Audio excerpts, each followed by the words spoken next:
ஸல்லல்லாஹு அலைஹி வஸல்லம் சொன்னாங்க, மா அஸ்ஃபல மினல் கஅபைனி ஃபஃபின்னார்.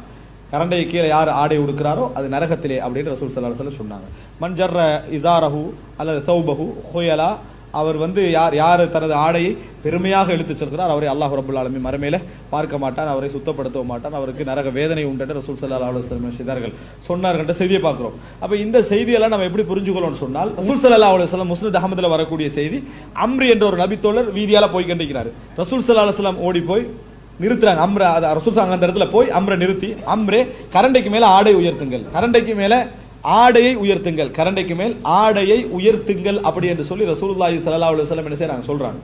அப்ப அவர் சொல்றாரு, அல்லாஹ்வின் தூதரே நல்லா கேளுங்க இந்த செய்தியை, இன்னி ரஜுலுன் ஹம்சுஸ் சாகைன், என்ற கெண்டை கால் மெலிந்த ஒருவன் நான். அது நான் மெலிஞ்சோத்தேன், அதுக்கெல்லாம் சதை இல்லை, அதனால தான் நான் மறைச்சிக்க என்ன செய்றேன் போறேன். ரசூலுல்லாஹ் என்ன சொன்னாங்கன்னு சொன்னா, யா அம்ரே இன்னல்லாஹ ஹலக குல்ல ஷைஇன் ஃபஅஹ்ஸன ஹல்க, அல்லாஹ் படைத்தது எல்லாவற்றையும் அழகாகத்தான் படைத்திருக்கிறார். இர்ஃபா இஸார, கரண்டைக்கு மேல உயர்த்துங்க. நாங்க என்ன சொல்லுது இந்த செய்தியை? பெருமை இல்லையோ நியாயமான ரீசன் இருந்தாலும் கரண்டைக்கு என்ன செய்யக்கூடாது, உடுக்க கூடாது.